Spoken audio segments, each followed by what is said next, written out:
Bonjour, c'est Rolande. Je reviens ce matin avec une nouvelle vidéo pour partager avec vous 3 raisons pour lesquelles les femmes elles souffrent dans les relations amoureuses. Si vous arrivez sur ma chaîne pour la première fois, n'hésitez pas à vous abonner. N'hésitez pas à liker si le message vous intéresse, à partager avec une amie, une sœur, une tante, une copine à qui le message peut être bénéfique. Donc, comme je l'ai dit au cours de cette vidéo, je vais partager avec vous 3 raisons pour lesquelles les femmes souffrent abondamment dans les relations amoureuses. La toute première raison que j'ai énumérée, c'est la non-connaissance de son identité. En fait, moi je trouve que les femmes, elles souffrent beaucoup dans les relations amoureuses parce qu'elles ne connaissent pas leur identité. Parce qu'en fait, si chacune d'entre nous connaissait son identité, il n'y aurait aucune raison d'aller subir autant dans des relations amoureuses. Parce qu'en fait, si toi tu ne le sais pas, moi je vais te dire, toi femme qui m'écoute, femme rayonnante, que tu es le sel de la terre. Je vais te dire que tu es sur la terre pour une raison. Et je ne pense pas que la raison pour laquelle tu sois sur la terre soit vraiment le fait de subir autant dans les relations amoureuses. Étant déjà celle qui donne la vie, étant déjà une créature divine, moi je ne pense pas que Dieu t'a envoyé sur la terre pour que tu souffres autant dans les relations amoureuses. Si tu ne connais pas ton identité, essaye de chercher. Je vais un peu essayer de t'expliquer. Toi, dans le monde, tu es un peu comme les organes dans un corps ou alors les membres d'un corps. Par exemple, si les reins ils fonctionnent mal, le corps forcément il va pas bien fonctionner. Si le cœur il peut pas fonctionner sans le cerveau, donc tu as une raison principale pour laquelle tu es sur la terre. Et donc cherche à connaître ton identité pour alléger ta souffrance dans les relations amoureuses. La deuxième raison que j'ai énoncée, c'est le manque de confiance en soi.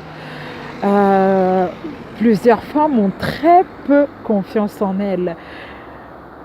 Je vais te dire, toi qui m'écoutes, si quand tu n'as pas confiance en toi, tu reflètes cette image et forcément, les hommes qui viennent vers toi, ils savent que tu n'as pas confiance en toi et ils peuvent se servir de toi comme ils veulent. Quand tu as confiance en toi, il y a des choses que tu ne peux pas faire dans la relation amoureuse. Il y a des attitudes que tu ne peux pas adopter. Quand tu as confiance en toi, forcément, tu renvoies de la confiance en toi et justement, ça fait en sorte que les personnes que tu as en face de toi aussi ont confiance en toi. Donc, cherche des informations sur la confiance en soi, comment développer la confiance en soi. En le faisant, tu renforceras ton identité et tu te rendras compte que tu souffriras moins dans les relations amoureuses. Si tu veux, par essence, les hommes ils ne viennent pas dans les relations amoureuses pour s'amuser avec les femmes. Quand ils arrivent, c'est pour une raison précise. Et s'ils tombent en face d'une personne qui n'a pas confiance en elle, aussi, forcément, ils ne vont pas avoir confiance en toi. Ils vont tout simplement s'amuser avec toi. Donc, moi, je te conseille, si tu écoutes ce message, d'essayer, après que tu aies écouté cette vidéo, de chercher des informations sur la confiance en soi, d'essayer de renforcer ta confiance en soi, question de renforcer ton identité.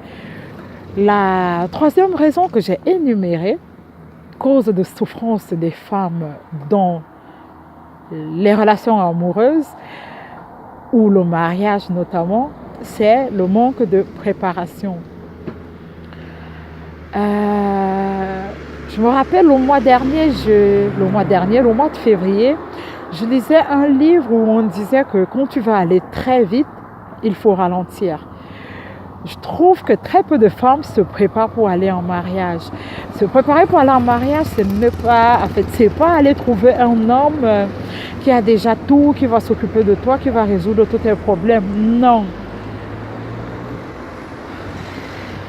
Se préparer pour le mariage, c'est se rapprocher des femmes qui sont déjà mariées, qui sont en couple, des femmes qui pourtant sont comme des modèles.